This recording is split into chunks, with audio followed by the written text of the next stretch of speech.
Las cosas secretas pertenecen a Jehová nuestro Dios, mas las reveladas nos pertenecen a nosotros y a nuestros hijos para siempre. Deuteronomio 29:29. A continuación, tu programa Misterios Revelados en las Sagradas Escrituras. Un espacio para profundizar en el estudio de la Palabra de Dios. Comunícate al teléfono 631-648-7723. Misterios Revelados en las Sagradas Escrituras. Con ustedes, el pastor Werner Meyer. Entonces, Pedro dijo a Jesús: Señor, bueno es para nosotros que estemos aquí. Si quieres, hagamos aquí 3 enramadas: una para ti, otra para Moisés y otra para Elías. Mire qué cosa más tremenda. Yo no sé si usted alguna vez se ha preguntado ¿por qué Pedro dijo eso? ¿Cuál era el propósito de Pedro de expresar esas palabras, hermano? O sea, yo sé que uno a veces, hermano, cuando uno está pues un poco quizá nervioso, uno dice cosas que no debiera decir. Uno a veces por romper quizá ese silencio que a veces se torna un poquito incómodo, ¿verdad? Yo no sé si a usted le ha tocado esos momentos en los que está en una reunión con otras personas y de repente como que se apagara todo el sonido y se queda silencio, ¿verdad? Y entonces uno no sabe qué decir y es un silencio incómodo, le llaman, ¿verdad? Entonces uno dice la primera cosa, ¿verdad? Mire, y cómo quedó ayer el municipal, le dice, ¿verdad? Con tal de romper ese silencio, con tal de poder quebrar esa situación, hermano. Pero fíjese que en este momento yo creo que Pedro no se equivocó cuando habló y cuando él dijo: es bueno que estemos aquí, Señor, hagamos 3 enramadas. Pero no eran solamente 3 los que estaban ahí. Ahí estaba Moisés, ahí estaba Elías, ahí estaba el Señor. Pero Pedro también estaba Pedro, estaba Juan y estaba Jacobo. Entonces las enramadas en todo caso hubieran servido, hermano, para Pedro, para Juan y para Jacobo. No para el Señor, para Elías y para Moisés, que ya estaban en otra dimensión. Entonces yo le puse como nombre a este estudio, hermano, las 3 enramadas, porque necesitamos ver realmente qué es lo que Pedro estaba hablando. Y creo yo, hermano, que para mí lo que Pedro dijo, las palabras que él expresó, las podría yo catalogar, hermano, como el discurso escatológico del apóstol Pedro. Y de hecho así le iba a poner yo como título a este estudio, pero no lo quise poner porque muy largo. Pero yo lo catalogué de esa manera, como el estudio escatológico, como la visión escatológica del apóstol Pedro. Porque el que tuvo visión escatológica fue el apóstol Juan. A él le revelaron el libro de Apocalipsis. Él vio el Apocalipsis, él estuvo ahí, él estuvo presente, él lo llevaron a contemplar las cosas escatológicas, las cosas del futuro. Y entonces él pudo contemplar las cosas que iban a suceder, las escribió, la mayoría de ellas, ¿verdad? Porque algunas el Señor no se lo permitió, pero la mayoría de cosas que él vio, él las escribe. Y nosotros ahora podemos verlo como algo escatológico, como algo que está sucediendo y que va a suceder en el futuro. Pero el apóstol Pedro, cuando habla en sus epístolas, él no menciona esas visiones como las que tiene o como las que tuvo el apóstol Juan. Sin embargo, cuando Dios le habla aquí, creo yo que Dios le habló, hermano, para que él pronunciara estas palabras. Él nos estaba dando a nosotros un mensaje vedado, velado, escondido, que tenemos nosotros que averiguar de qué se trata. porque esa visión que tuvo el apóstol Pedro, al igual que la que tuvo Daniel y otros profetas, son para este tiempo. Y nosotros estamos viviendo, hermano, tiempos finales. Nosotros estamos viendo y viviendo, hermano, la escatología del final de los tiempos. Amén. Diga amén, por favor. No lo tengo asustado, ¿verdad que no? No, está tranquilo. Va. Ok, entonces mire pues, empecemos de esta manera, porque eso es lo que nosotros estamos viviendo actualmente. Usted puede ver acá en este mapa, usted sabe de dónde es este mapa, ¿verdad que sí? ¿Sí? Ay, hermano, pero si le puse ahí las letras, no sea así conmigo, hombre. Platíqueme, hombre, no sea así, si estamos en confianza, ¿qué pasa? El que no me diga nada, le voy a preguntar. No, es broma. Pero mire pues, este es el mapa de Israel. Israel, hermano, es un punto medular, es un punto muy estratégico en el cumplimiento de la profecía bíblica. De hecho, la profecía bíblica fue dada, hermano, a Israel. Israel es el pueblo que Dios, el pueblo que Dios escogió, que Dios eligió. Fue Israel. Dios no escogió a los gentiles, Dios escogió a Israel. El problema con Israel, hermano, es que ellos endurecieron su corazón. Y al endurecer su corazón, entonces Dios los desechó, pero los excluyó temporalmente. Eso es lo que dice Romanos, que ellos fueron excluidos temporalmente hasta que entrara en la plenitud de los gentiles. Entonces, dentro de esa exclusión, nosotros fuimos incluidos. Ellos fueron desgajados para que nosotros fuéramos injertados. Pero la rama original es Israel. Amén. Aunque ahorita están endurecidos, hermano, pero un día de estos Dios los va a levantar, hermano, como Ezequiel 37 dice: profetiza sobre este valle de huesos secos y diles y profetiza la palabra del Señor para que se levanten, y de ahí se va a levantar un poderoso ejército, hermano. Pero mientras tanto, nosotros estamos viviendo la era de la gracia, y por medio de la cual pues muchos han de ser salvados, y por medio de la cual nosotros fuimos salvados, pero hacen falta todavía. Cuando entren todos, entonces se cierra la puerta del arca y entonces Dios empieza a tratar con Israel.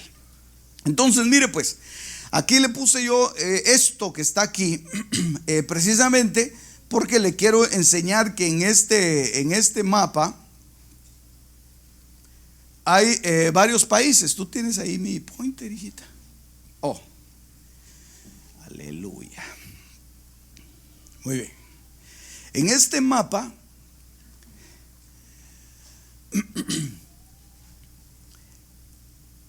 Israel es este pedacito pequeño que usted ve aquí. Este pedazo que está en amarillo. Amén. Este país que está aquí, este es Egipto. Esto que está en verde. Esto es Jordania, esto es Irak. Aquí está los Emiratos Árabes. Y aquí está Siria. Mire dónde está. ¿Dónde está metido Israel? Es un espacio muy pequeño. Yo no le puse toda la plenitud de Oriente, hermano, porque eso sería algo muy grande. Pero Israel está metido acá. Y entonces lo que sucede, permítame que le explique de esta manera. Mire por dónde me lo voy a llevar para explicarle lo de las 3 enramadas. Es necesario, hermano, que yo le explique todo esto, porque si vamos al grano, ni yo lo voy a entender, ¿verdad? Entonces mire pues, viene acá y a Israel Dios la pone como una nación en medio, en un territorio en el que ellos tenían que conquistar, donde ellos tenían que poseer esa tierra, donde les dan promesa. Y a pesar de que los enemigos se levanten y se han levantado en contra de Israel, no han podido hacer desaparecer ese país ni esa nación. Entonces, le puse este mapa porque lo que le voy a enseñar va relacionado con los países que están alrededor de Israel. Mira, aquí está Siria, aquí está Irak, aquí está Irán. De este lado está Irán, no se lo puse todo porque es enorme. Pero este país amenazó a Israel. Bueno, no solo una vez, muchas veces lo ha amenazado y ha dicho: vamos a destruir a Israel y la vamos a hacer que desaparezca de sobre la faz de la tierra. Entonces, eso fue uno de los problemas que precisamente vino a tratar el primer ministro la semana pasada. Vino a hablar aquí al Congreso, yo creo que usted se enteró de eso. Él vino a hablar al Congreso de los Estados Unidos. El presidente no quiso estar en esa reunión, era muy comprometedora para él. ¿Qué es lo que hizo el presidente? Se retiró. ¿Por qué? Porque hay una agenda para Israel. Hay una agenda en la cual, digamos, por ejemplo, Irán ha querido destruir a Israel y todos los países no se lo han permitido porque Irán quiere construir armas nucleares, armas atómicas, y eso es lo que vino a hablar aquí el presidente. Dijo: ¿cómo es que ustedes van a dejar que Irán se arme? Y entonces el presidente dijo: bueno, lo que pasa es que Irán está peleando en contra de ISIS. Recuérdense que ISIS está acampado más o menos en esta área de aquí, en Irak. De hecho, la ciudad de Mosul es uno de los puntos estratégicos de ISIS. Entonces, como Irán se ve amenazado por ISIS, entonces la única forma de detenerlo, yo se lo estoy explicando así muy rápido porque no quiero detenerme en esto. La única forma de detener a ISIS, que ISIS crezca y que invada Siria, porque ellos también están acampados acá en Siria, parte del territorio sirio ya lo agarraron los del Estado Islámico. Entonces, parte de ese territorio, entonces para que se pueda detener la invasión de ISIS acá, lo que hay que hacer es que hay que decirle a Irán que lo ataque. Y entonces Irán dijo: sí, es perfecto, pero lo que pasa es que como no me dejan tener armas, dijo, ¿verdad?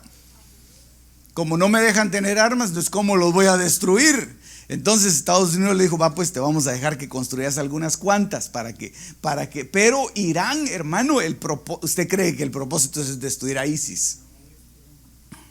El propósito va un poco más para allá. El propósito, hermano, es poder arrasar con ese territorio en amarillo que usted ve ahí. Ok, entonces ese es uno de los problemas que se ha dado y que se está dando precisamente en el Oriente Medio, ¿verdad? Y muchos están ya apoyando a Irán para que ellos puedan tener su armamento que ellos necesitan supuestamente, ¿verdad? Entonces, miren lo que ha pasado con Israel. Aquí yo le voy a presentar algo. Durante toda la historia moderna, después de Cristo, después del año 1, han habido, hasta la fecha del año 1967, han habido 7 tétradas. De esto ya le he platicado yo, hermano. Porque, mire, pues hubo una tétrada aquí en el año 32. Pero la tétrada sí saben lo que estamos hablando al hablar de tétradas, ¿verdad?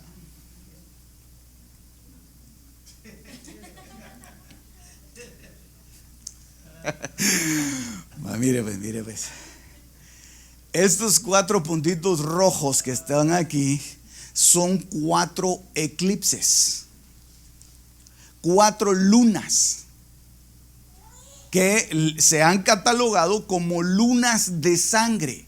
Así es como los científicos también las han bautizado, con el nombre de lunas de sangre. La luna de sangre se da cuando la Tierra pasa exactamente en medio del Sol y de la Luna. Entonces, cuando la Tierra se interpone en medio del Sol y la Luna, la luz que genera sobre la Luna, que se proyecta sobre la Luna, es una luz de color rojo. Entonces, por eso hace que la Luna se vea roja. Entonces, han habido muchos eclipses de luna roja en toda la historia. Han habido un montón de eclipses. en toda la historia. Eso no es lo interesante. Lo interesante es que estas 4 lunas de sangre se den en una secuencia tal que sean 4 lunas de sangre seguidas. Se ha dado una, se han dado 2, se han dado 3, pero nunca se habían dado lunas seguidas hasta el momento en el que yo le tengo aquí las fechas específicamente en las que sí se han dado 4 lunas de sangre seguidas. Aquí en el año 162 al 163 se dieron en esos 2 años, 2 lunas se dieron en un año y las otras 2 se dieron el otro. Y ahora en el 2015, pues que es donde nosotros estamos parados, ¿verdad? El año pasado se dieron 2 también, si usted se recuerda. Sí, ¿verdad? Una fue en el mes de abril y la otra fue en el mes de octubre. Y ahora en este nuevo año se van a dar las otras 2 lunas. Entonces esas 4 forman lo que se conoce como una tétrada.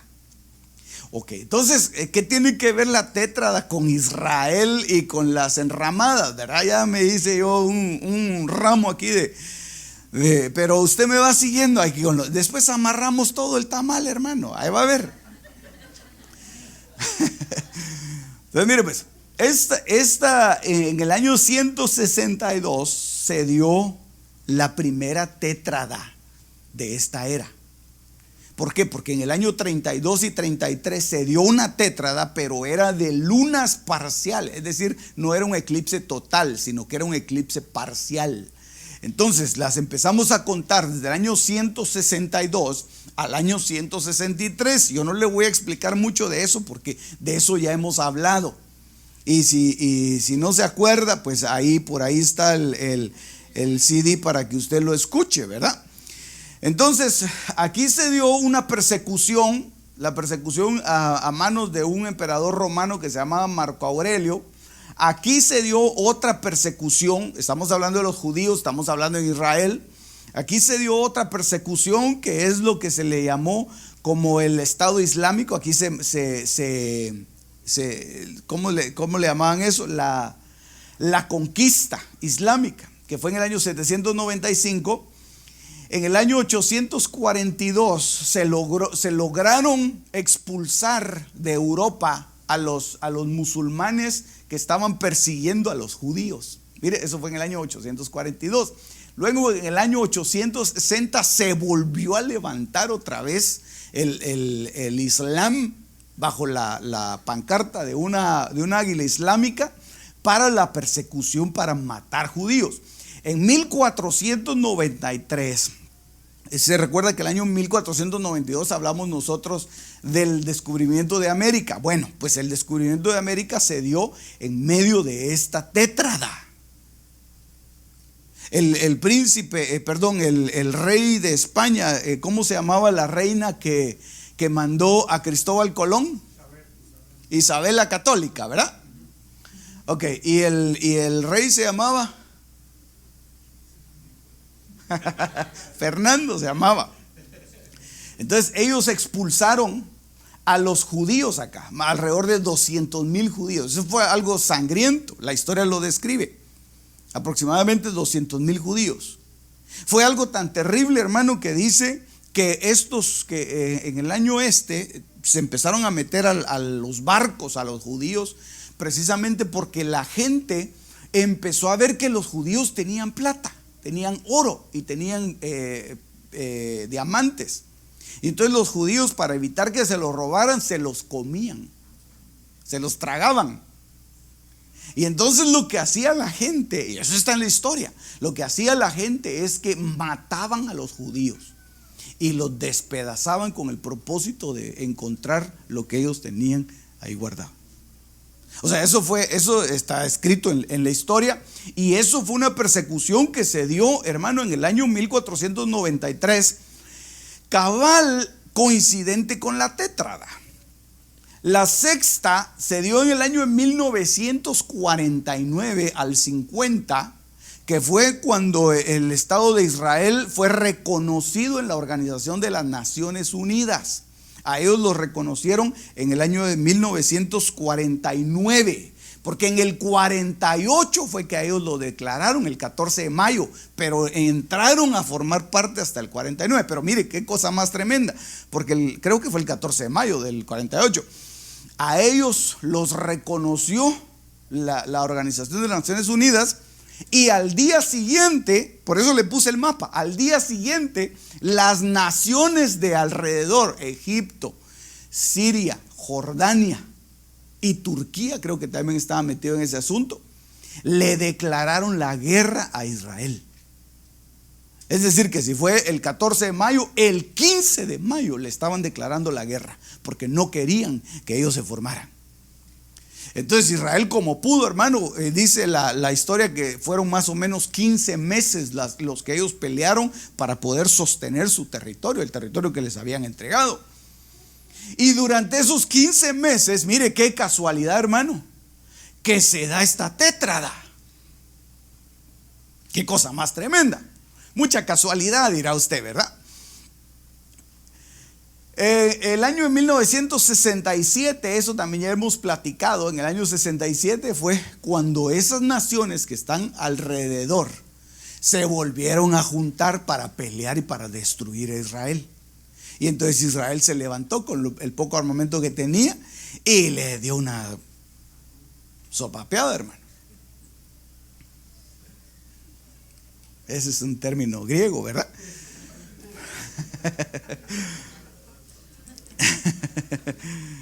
Bueno,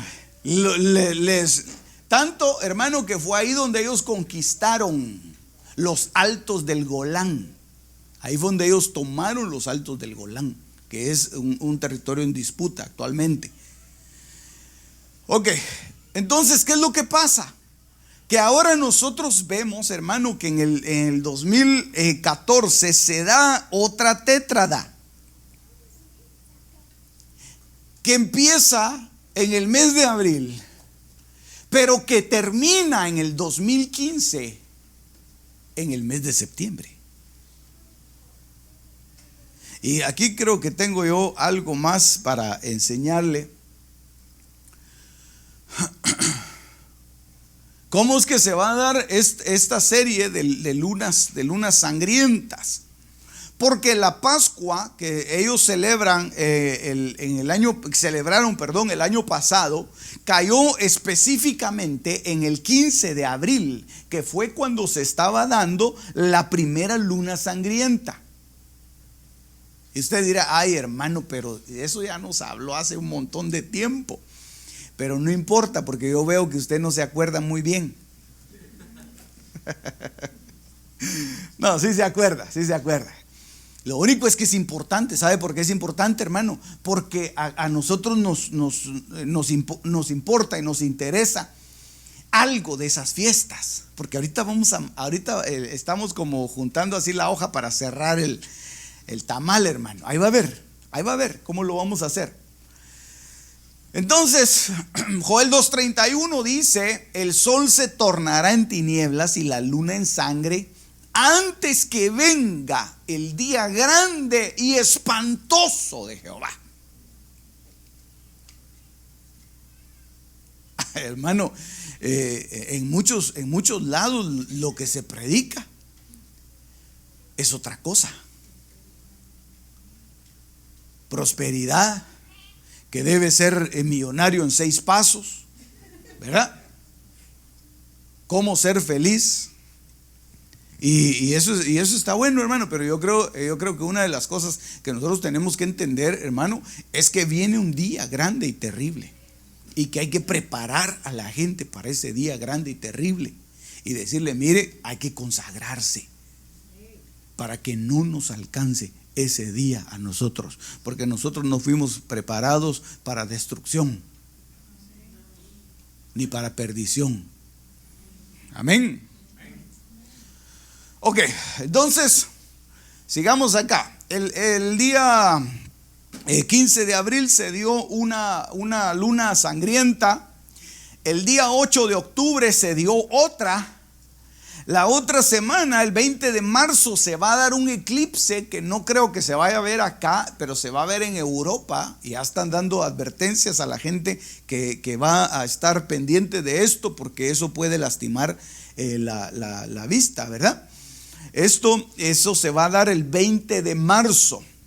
Luego el 4 de abril se va a dar la otra luna sangrienta, que corresponde a la tercera luna de esta tétrada. Y la fiesta de los tabernáculos, que cae exactamente el 28 de septiembre, que es cuando termina el ciclo de la tétrada. Y lo interesante de esto es que se van a seguir dando tétradas, pero hasta dentro de 500 años se va a volver a repetir esta secuencia: Pascua, luna sangrienta; tabernáculos, luna sangrienta; Pascua, luna sangrienta; y tabernáculos, luna sangrienta. ¿Por qué? Porque son fiestas que el Señor estableció. Y una de esas fiestas empieza, una de las celebraciones del Señor empiezan con la Pascua y terminan con los tabernáculos.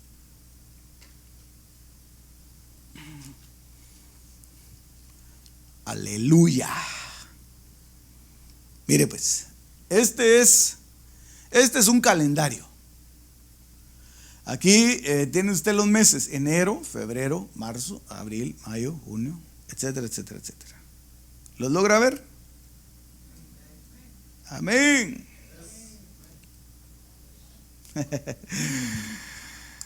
Aquí están los meses. Esto sí ya no logra mucho verlo. Del calendario hebreo, que empieza con Nisan. Ese es el primer mes. Por eso es el Señor, cuando ellos salieron de Egipto, les dijo a los que salieron de Egipto, les dijeron: este será el primer mes para vosotros. Nada de que enero, no señores, que mi cumpleaños es en febrero, nada. Este es el primer mes. ¿Cuál, Señor? Nisan. Ok, Nisan. Iyar, Sivan, Tamuz, Ab, Elul, Tisri. Estos eran los meses. Son los meses que el Señor estableció para su pueblo, y las celebraciones que ellos deberían de haber tenido, pero que muchos de ellos lo perdieron cuando llegaron a Canaán. Perdieron esto por la misma persecución y por tanta cosa, ¿verdad? Pero arrancaba todo, hermano. Yo le puse acá: arranca todo con la celebración de la Pascua, que eso se celebra entre el 14 y el 15 de Nisan. Amén. Va. Y que está pegado a la fiesta de los panes sin levadura. Por eso el Señor, cuando celebró la fiesta, Él celebró la Pascua, porque Él vino a cumplir la ley por nosotros. Pero anuló la Pascua y dejó instituida la Santa Cena.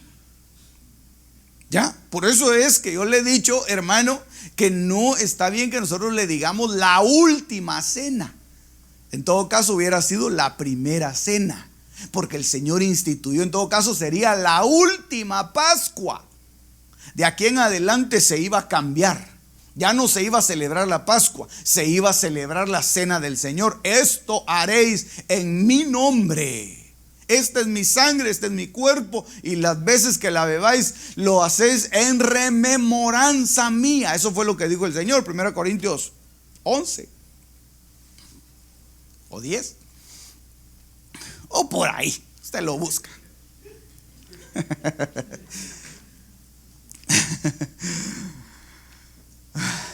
El punto acá es que las fiestas empiezan: Pascua, panes sin levadura, primicias, Pentecostés.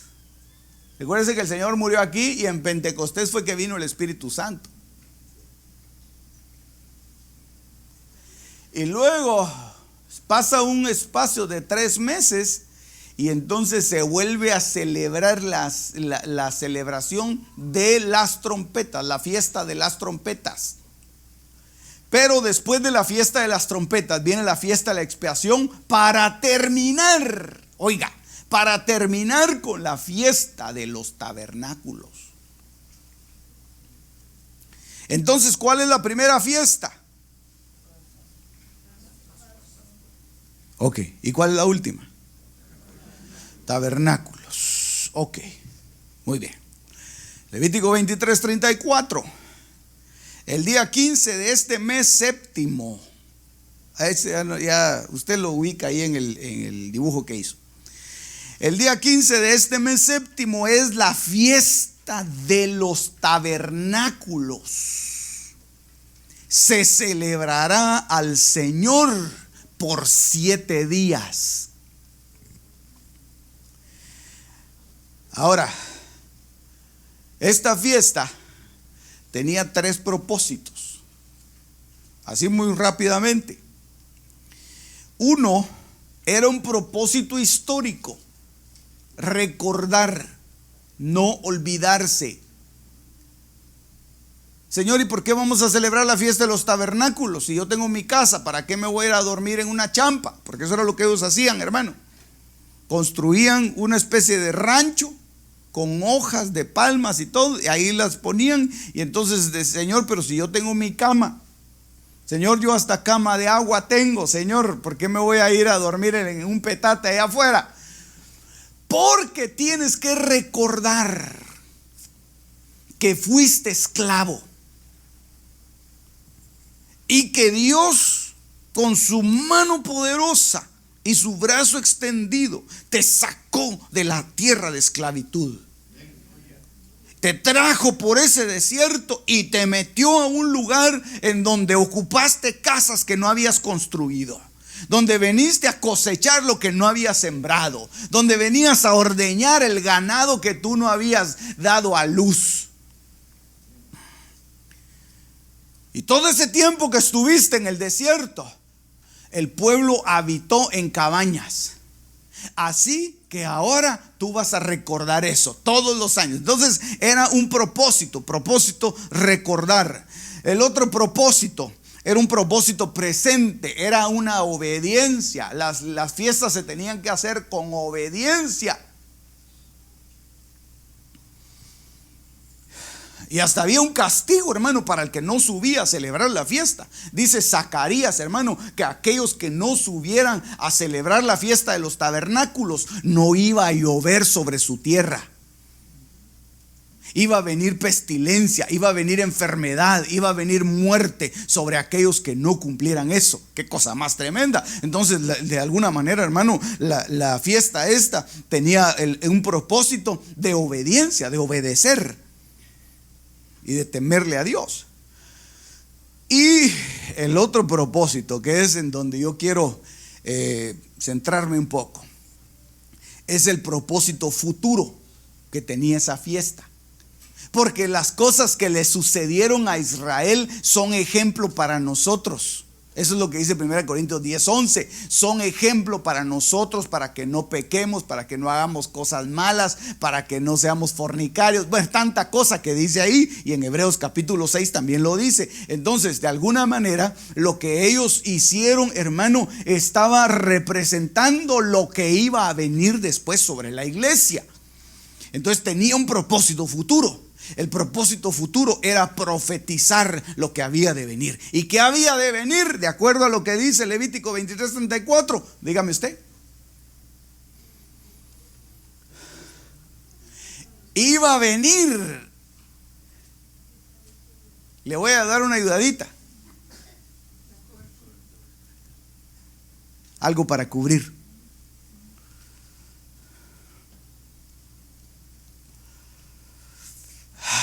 Señor bendito. San Juan capítulo 1 verso 14. Mire qué tabernáculo más precioso. Mire, pues dice esta versión, yo le puse hasta el nombre de la traducción ahí porque le voy a poner varias. La Biblia latinoamericana. Esa es una bonita traducción. Dice, y la palabra, ¿quién es la palabra?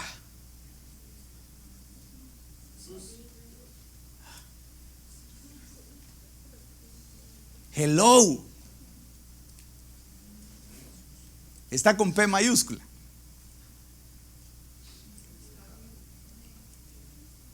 Cristo, Jesús, el Señor, es la palabra, ¿verdad? Ok, y la palabra se hizo carne, puso su tienda entre nosotros. En la versión del año 60 dice, habitó entre nosotros. Pero ahí la verdadera traducción es, puso su tienda entre nosotros. Entonces, ¿qué es lo que estaba haciendo el Señor? Dejó su palacio, dejó su casa, dejó su gloria, dejó su comodidad por venir y hacer una tienda, hacer un tabernáculo. Entonces, mire si eso no era profético, hermano. Mire si eso no era profético. Mire si el pueblo de Israel no estaba, cada vez que acampaba en un lugar en el desierto, ¿acaso no estaban profetizando que había que de venir el Mesías? ¿Acaso no estaban ellos diciendo, va a venir un día un tabernáculo, va a venir un día alguien que va a tabernaculizar en medio de nosotros?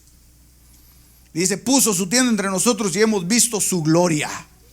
Y dice esta otra versión, hermano, siempre de San Juan 1:14, la versión internacional israelita nazarena se llama esta, mire.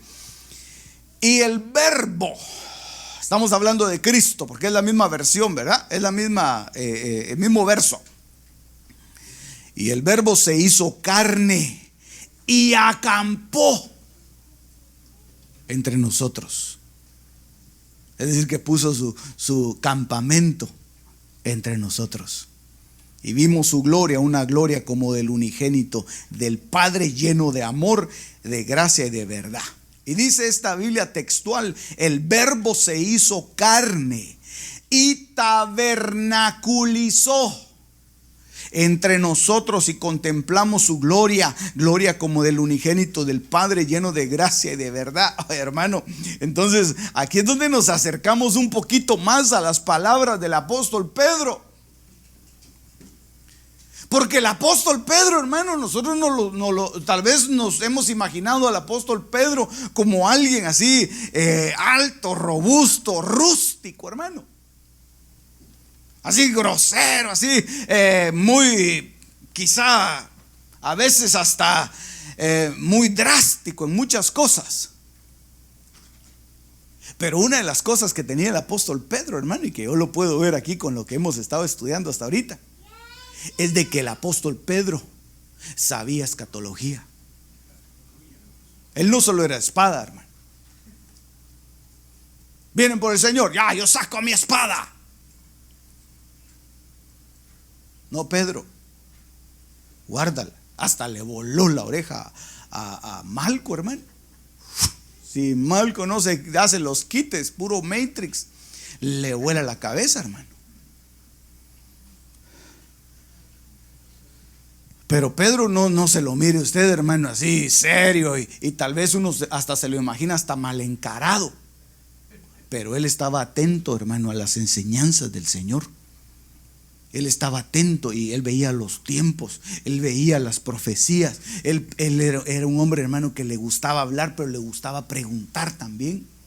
Le gustaba inquirir, le gustaba que el Señor le explicara. Señor, explícanos esto. Señor, dinos por qué tal cosa, por qué les hablas con parábolas. Hermano, el apóstol Pedro era el apóstol Pedro, hermano.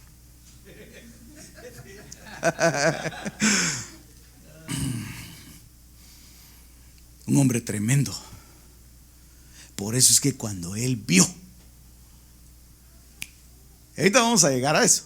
Cuando él vio, lo primero que él habló fue algo profético, porque él dijo, algo se está cumpliendo acá. Este es el cumplimiento de lo que el Señor nos ha venido hablando. Pero todavía no lleguemos a eso. Dice, este ya se lo leí, ¿verdad? Dice este verso, mire, está bonito, hermano. Aleluya. Mire, dice, the word became flesh and tabernacle among us. Está hablando de que hizo un tabernáculo entre nosotros. Entonces, ¿no tendrá eso alguna relación con la fiesta de los tabernáculos?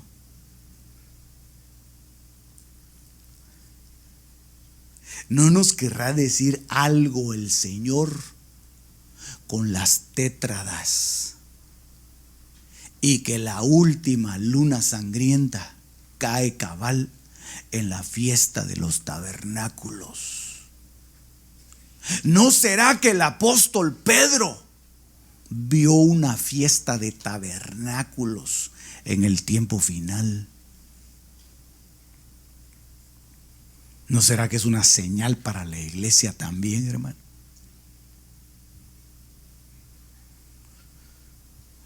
Yo no creo en casualidades.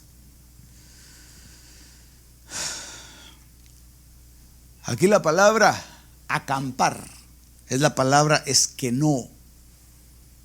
Es una palabra griega que quiere decir ocupar, dice, como una mansión, o específicamente residir como Dios lo hizo en el tabernáculo de la antigüedad. Aleluya.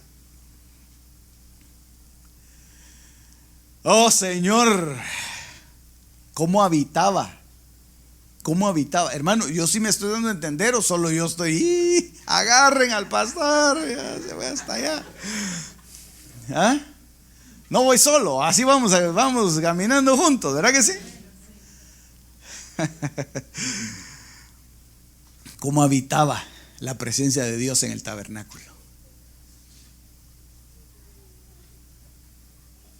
Hermano, construían el tabernáculo y la presencia de Dios descendía, la gloria Shekinah, porque ellos se tenían que estar moviendo. El Señor les decía, bueno, levanten las cosas, ya nos vamos. La nube se empezaba a levantar y se empezaba a mover, y ahí tenían que ir todos detrás, ahí hasta donde la nube se volvía a sentar. Bueno, aquí nos vamos a quedar. Y entonces ya llegaban los levitas, hermanos, los de la tribu de Merari, Coat, Gersón, y empezaban a armar todo. Y entonces ya cuando metían el arca del pacto, la destapaban, ponían las cortinas, y cuando ellos salían descendía la gloria.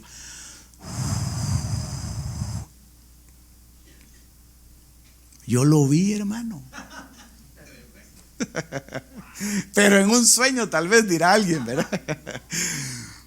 No, en la Biblia. Ahí había una presencia, ahí había una Shekinah de Dios en ese lugar. Por eso es que nadie podía acercarse. Por eso los encargados de las cosas santísimas, hermano, porque había un encargado de las cosas santas y había un encargado de las cosas santísimas. Las cosas santas eran Gersón y Merari, pero las cosas santísimas eran Coat.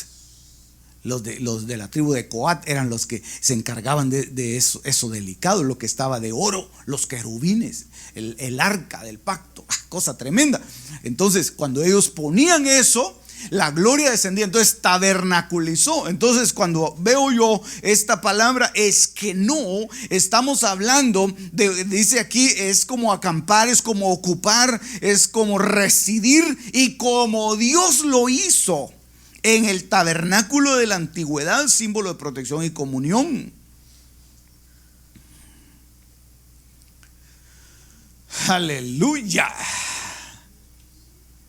Por eso es que dice el libro de Isaías, y no le traje la cita, se la hubiera puesto, hermano, pero la cita dice que sobre toda gloria habrá una cobertura.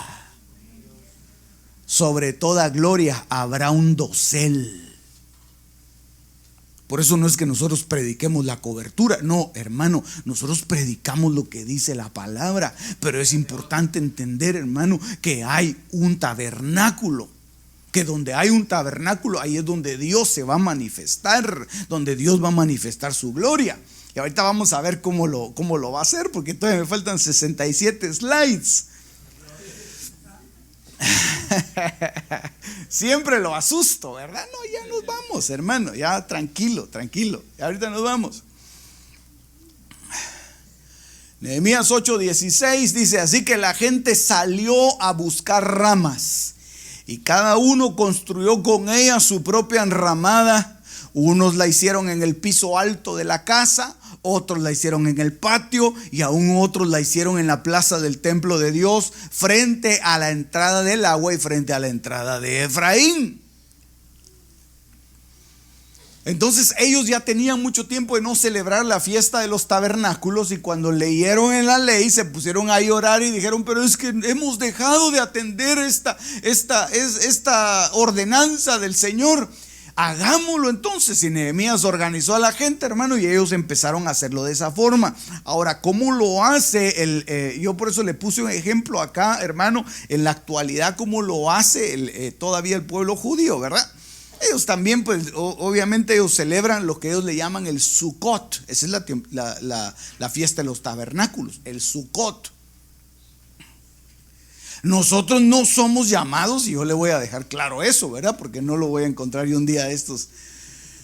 En el mes de septiembre usted me invita a su Sukkot, ¿verdad? Pastor, venga a bendecir mi Sukkot. No, eso no lo hacemos nosotros, hermano, porque eso fue una sombra. Y el Señor cambió eso. Por eso es que el Señor vino y tabernaculizó, porque Él es el tabernáculo en el cual nosotros nos tenemos que meter. Aleluya. Entonces yo se lo pongo aquí solamente como ejemplo para que vea cómo lo siguen celebrando ellos todavía. Recuérdense que ellos pues son un pueblo lleno de tradiciones, y muchas de esas equivocadas, desafortunadamente, ¿verdad?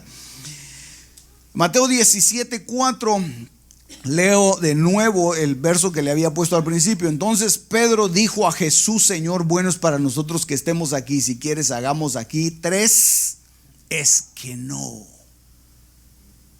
Como ya le expliqué lo que significa, es que no. 3 tabernáculos. Una para ti, otra para Moisés y otra para Elías. Aleluya. Dice: Jacob se dirigió a Sucot, donde se construyó una casa e hizo chozas para sus rebaños. A esto se debió que aquel lugar fuese llamado Sucot, o sea, chozas. Ok. El apóstol Pedro le dice al Señor: Señor, hagamos 3 enramadas. Una para Moisés. Ok, ¿cuál era el tabernáculo de Moisés? ¿Cuál era la enramada que Moisés usaba? ¿Cuál era el Sukkot de Moisés? Ayúdeme, hermano. Aquí le pongo yo gimnasia espiritual bíblica también. El tabernáculo de Moisés era el que estaba en el desierto. Desierto, le digo. Entonces el tabernáculo de Moisés estaba en el desierto. Recuérdese, Pedro le dijo: hagamos 3 enramadas, una para Moisés.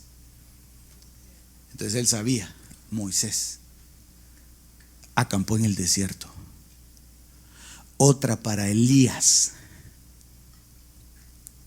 Y Elías, ahí se lo puse, mire, según Primera de Reyes capítulo 19 verso 4, dice que cuando lo estaba persiguiendo Jezabel, dice que él se fue al desierto y llegó, y la verdadera traducción ahí de eso es: se echó debajo de un enebro. Ahí está en el libro Primero de Reyes, hermano, si usted lo quiere buscar. Se acostó. Entonces el tabernáculo de Elías fue en el desierto. Por eso le puse ahí, en el desierto. Ahora, la otra enramada que dijo Pedro: una para Moisés, otra para Elías y otra para ti, otra para Jesús. Entonces, si Moisés tenía su enramada en el desierto, si Elías tenía su enramada en el desierto, Jesús, ¿en dónde va a construir su enramada? Aleluya. Mire, pues cuando el pueblo de Israel salió de Egipto, o iban a salir, le dijo el Señor le dijo a Moisés: Moisés, ve y dile a Faraón que deje ir a mi pueblo para que me celebren fiesta. ¿En dónde? En el desierto. Porque en el desierto la vida es más sabrosa.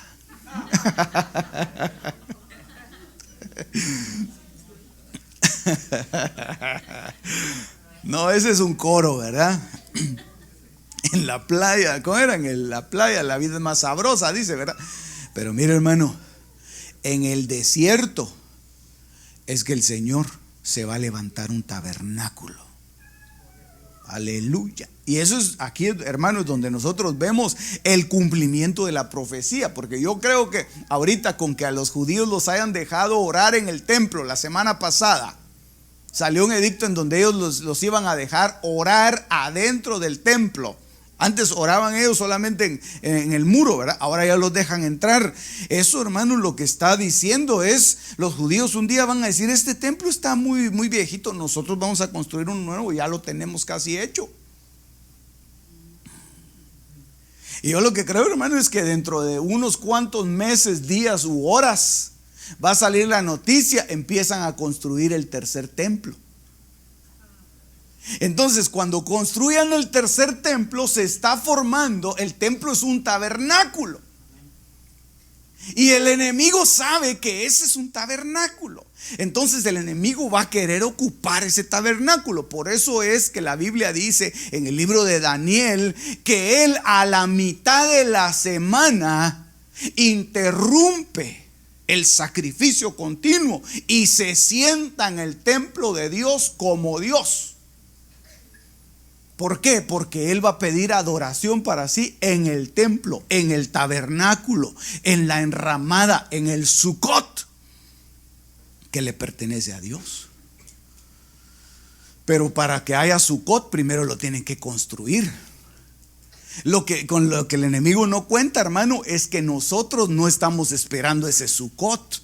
Nosotros estamos hoy construyendo un tabernáculo, no hecho de manos. Nosotros hoy estamos construyendo una enramada. Nosotros hoy estamos, hermano, metidos debajo de un dosel. Y el enemigo no cuenta con eso. Él lo que está esperando es que haya un templo, pero el Señor no va a venir a ese templo.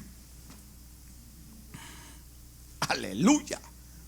Por eso que los discípulos lo llevaron y le dijeron: oh Señor, mira las cosas tremendas que hay en este templo. El Señor ni levantó la mirada. Solo le dijo: no va a quedar piedra sobre piedra, le dijo. Ok. Cantar de los Cantares, capítulo 3, verso 6. ¿Qué es eso que sube del desierto?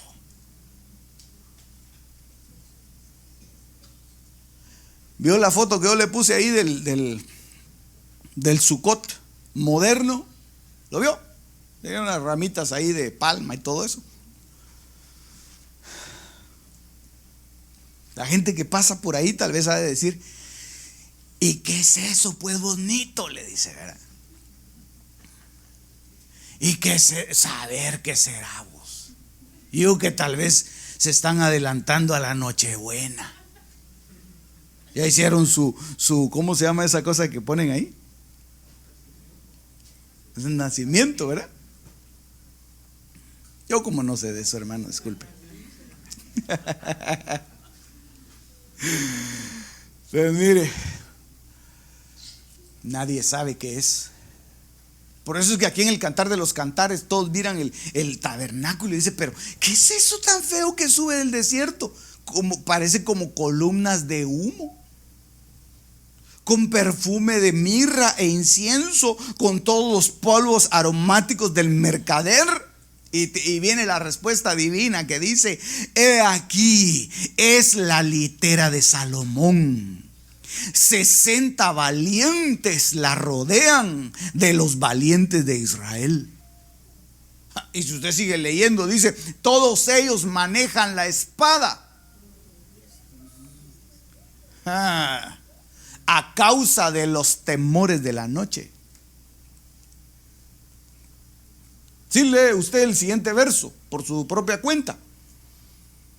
A causa de los temores de la noche. Entonces, esta que sube del desierto, hermano, dígame, explíqueme por favor, ¿quién es esta que sube del desierto? Es la iglesia. Es la novia ataviada. Es la que se ha preparado. Es la que no se ha desesperado. Es la que, a pesar de que está en el desierto, con incomodidades, con problemas, tal vez con luchas, batallas diarias, pero ahí está firme, no se desespera, no se mueve, espera a que su amado aparezca, a que el sol de justicia se levante en el horizonte y que la arrebate, que se la lleve y que le diga: venga, mi amada, sube aquí conmigo. Aleluya. Ay, qué cosa más maravillosa, hermano. Eso es lo que nosotros estamos esperando, que el Señor nos arrebate, que el Señor nos lleve. Pero ¿sabe en medio de qué nos va a llevar el Señor? En medio del desierto y en medio de la oscuridad. Porque viene una oscuridad sobre el mundo. Y mire, una de las cosas que yo creo, hermano, es que nosotros ya estamos empezando a ver las chispitas, le decía yo la vez pasada, de la persecución que se avecina. Hubo un tremendo evangelista que salió diciendo hace unos cuantos meses, creo yo, semanas quizá, aquí en Estados Unidos, muy reconocido él, y dijo: América, prepárate, porque viene una persecución contra los cristianos. Eso fue lo que él dijo. Y yo creo, hermano, que no solo aquí en América, alrededor del mundo se va a empezar a oscurecer. Las tinieblas van a empezar a cubrir la faz de la tierra. Las tinieblas van a llegar a permear en los lugares en donde aparentemente ha habido luz. Pero por eso dice Malaquías, creo que capítulo 4, dice: mas a vosotros, los que teméis mi nombre, nacerá el sol de justicia, trayendo salvación en sus alas. Aleluya. Entonces, hermano, cuando la oscuridad esté penetrando en este mundo, la iglesia se va. Pero vamos a tener que aguantarnos un poquitito más. Ay, hermano, pero es que está muy oscuro. Aguántese.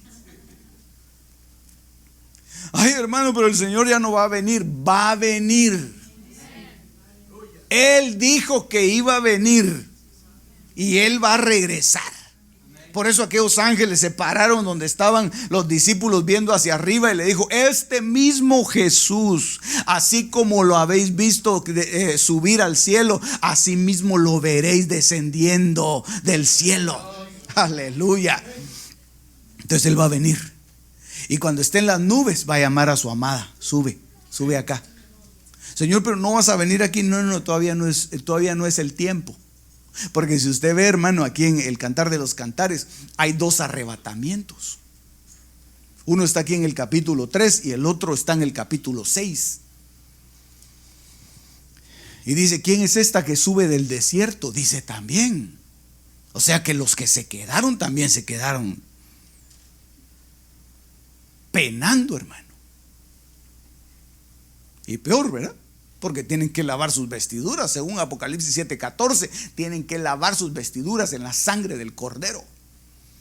Aleluya. Y por eso es el mensaje, hermano, todos los días y todas las veces que uno puede, y todas las veces que yo puedo, yo se lo digo: Cristo viene pronto. Prepárese, prepare sus maletas, alístese, póngase ahí su mejor vestido, su mejor traje. Ahí bien aperfumado, porque dice, mire, que iba con perjúmenes iba.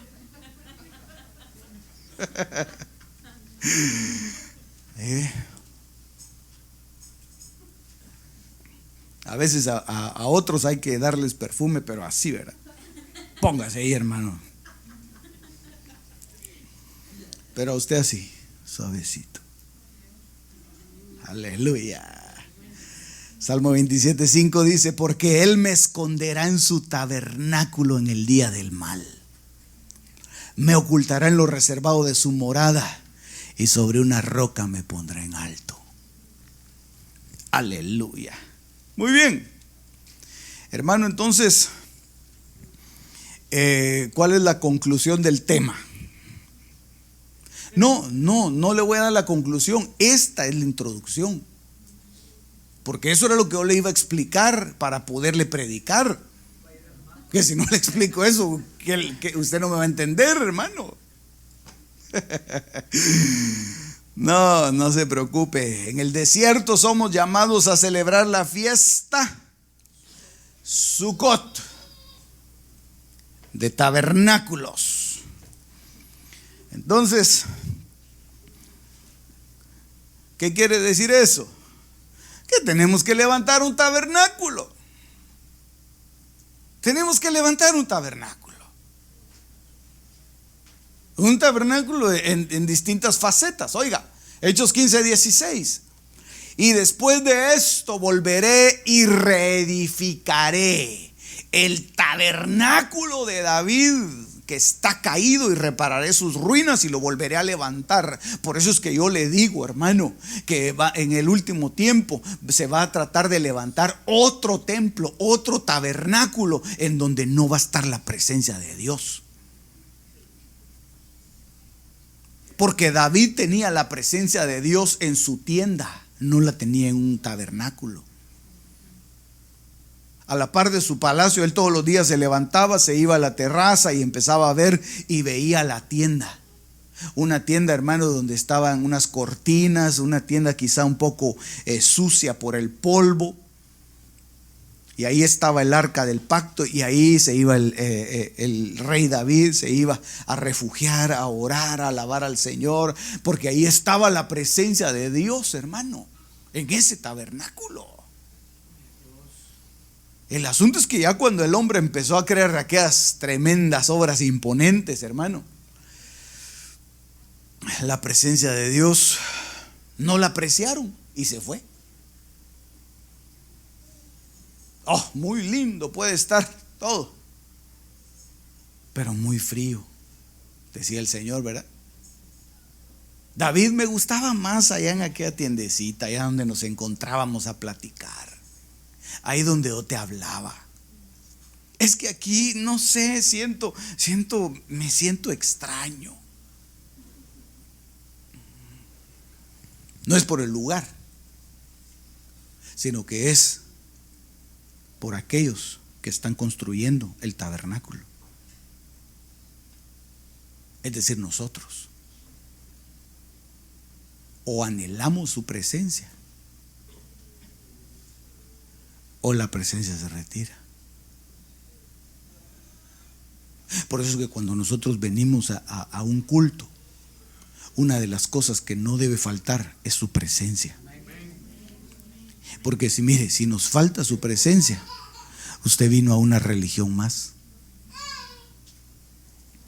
Si nos falta su presencia, hermano, ¿qué estamos haciendo aquí? Si lo lindo, hermano, de entrar al tabernáculo es encontrar la presencia de Dios. Por eso es que el Señor dice: restauraré sus ruinas, levantaré ese tabernáculo que está caído. ¿Por qué? Porque muchos han votado, hermano, les ha importado más el edificio que la presencia. Y muchos se jactan: oh, mire qué tremenda construcción. Por eso al Señor se lo llevaron al templo y dijeron: sí, yo creo que el pensamiento del Señor fue: sí, qué lindo, pero no hay presencia. Solo hay ritos, ceremonias. No tomes, no manejes, no gustes, no hagas, pero no hay vivencia. Entonces tenemos que retomar eso, hermano. Tenemos que retomar la presencia de Dios. No puede ser que nosotros seamos indiferentes a la presencia, ¿verdad? ¿Qué me importa? Sí, de todos modos, iglesias hay un montón, sí, hay un montón, pero en donde usted se congregue, busque la presencia de Dios.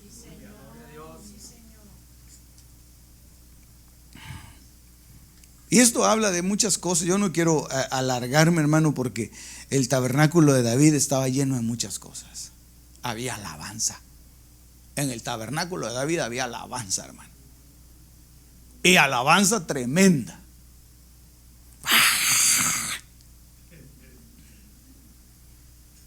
Tanto, hermano, que yo creo que llegaban de otros lugares a ver, a juzgar a David, ¿verdad? Ya va a empezar el espectáculo, muchachos. Y se sentaban, ¿verdad? Hasta pasaban vendiendo popcorn, sodas y todo. A ver el espectáculo que iba a dar el rey David. El rey David dice: a mí qué me importa que la gente venga a juzgarme. Yo no lo hago para ellos. Yo lo hago para mi rey, yo lo hago para mi Señor. Y aún me voy a hacer más vil delante de su presencia. Porque una de las cosas que trae el tabernáculo de David, hermano, es presencia de Dios. Y que no te importe el qué dirán de ti. Hay hermanos que fíjese que yo no salto porque me miro feo. Hermano, pero ¿y así crees tú que te ves bonito? Si fíjese que hay una expresión de alabanza, hermano, que creo que es Mejilá, creo que es la expresión de alabanza, si no estoy mal. Pero ¿sabe qué se traduce en español? Quiere decir hacer un espectáculo.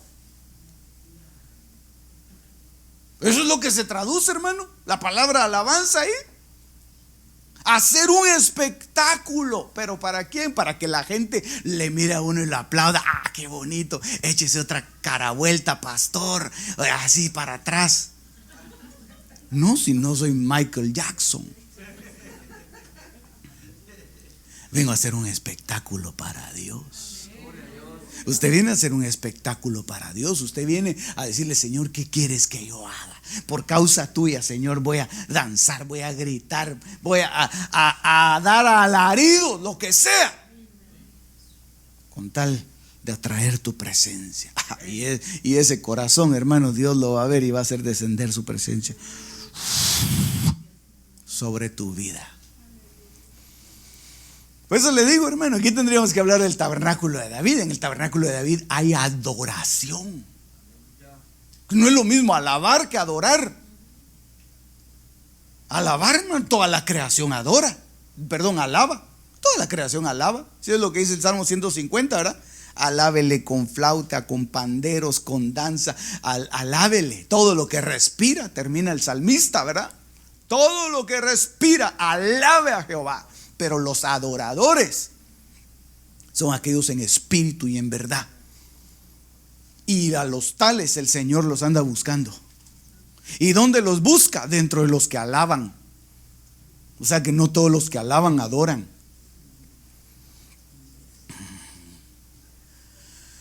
Ay, ya viene la adoración. Ay, me voy a echar un mi 10, dice.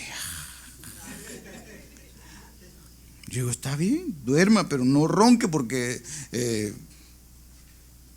interrumpe al otro. Pero creo que la adoración debe ser algo precioso, hermano. Debe ser algo que nosotros debemos anhelar en nuestro corazón. Ay, hermano, pero es que fíjese que cómo cuesta, porque los coros no lo sé. Pero si se adora en el espíritu, hermano, trate de aprenderlo. A veces los ponemos ahí. A veces uno medio más o menos sabe cómo va, ¿verdad? Uno se va saltando, dice: a la casa de Jehová volveré, dice. No, y el otro dice: moraré. Casi le doy. En la otra le doy, dice.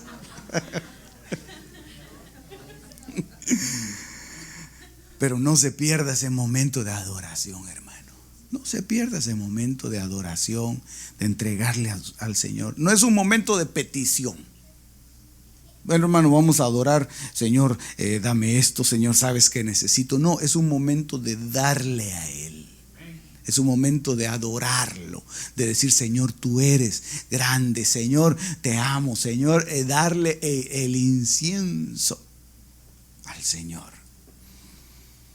Ok, entonces yo termino, hermano, por consideración a los oyentes, con este salmo, Salmo 31:20. En lo secreto de tu presencia los esconderás de la conspiración del hombre y los pondrás en un tabernáculo a cubierto de contención de lenguas. En la versión de Dios habla hoy este mismo verso, que a mí me explica de una manera más clara lo que quiere decir aquí el Salmo 31:20. Se lo leo, dice: con la protección de tu presencia los libras de los planes malvados del hombre. Bajo tu techo, mire, bajo tu techo, los proteges de los insultos de sus enemigos.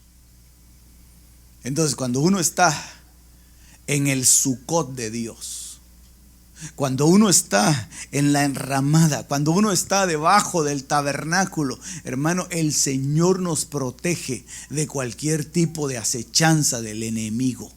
Los enemigos van a querer destruirte, y como no van a poder hacerlo con sus manos, lo van a hacer con su boca.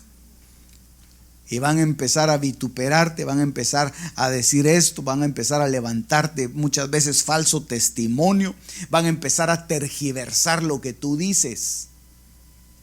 Esa es una estrategia. Al doctor Ríos, hermano, hubo un hombre que le grababa sus cassettes, en ese tiempo cassettes, ¿verdad? Y los editaba, hermano, para tergiversar la doctrina y para decir: mire lo que el doctor anda diciendo, tal cosa, mire esto, mire lo otro, mire aquí, mire allá, mire allá. Es un hombre, yo tengo, hermano, testimonio de eso, porque hace muchos años le hicieron eso.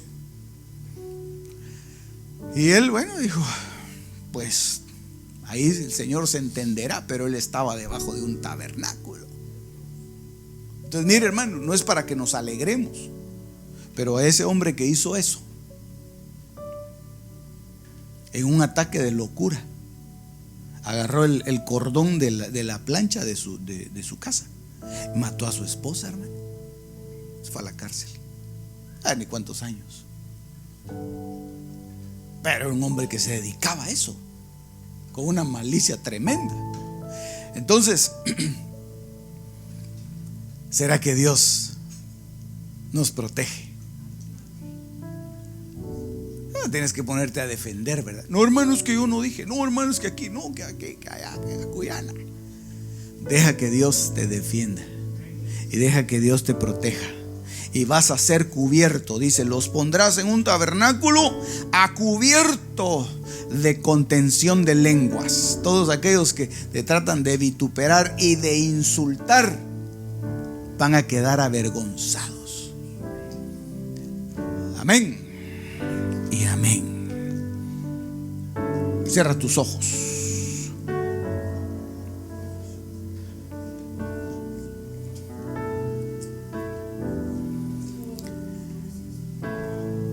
Porque dice 2 Corintios capítulo 5 verso 4: porque asimismo los que estamos en este tabernáculo gemimos con angustia, porque no quisiéramos ser desnudados, sino revestidos, para que lo mortal sea absorbido por la vida.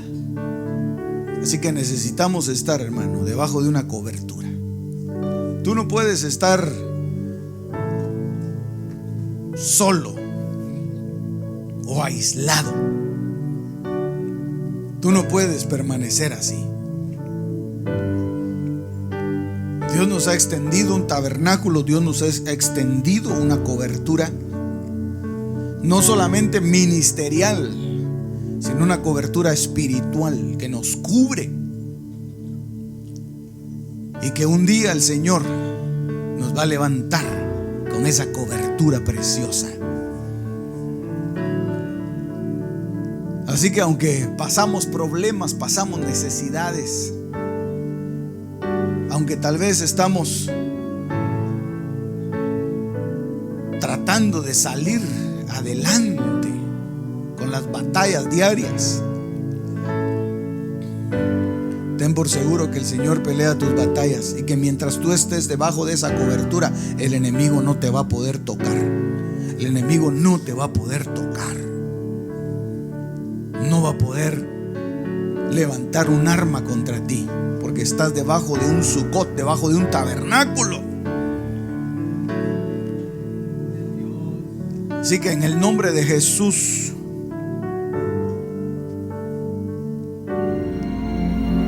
las cosas secretas pertenecen a Jehová nuestro Dios, mas las reveladas nos pertenecen a nosotros y a nuestros hijos para siempre. Deuteronomio 29:29.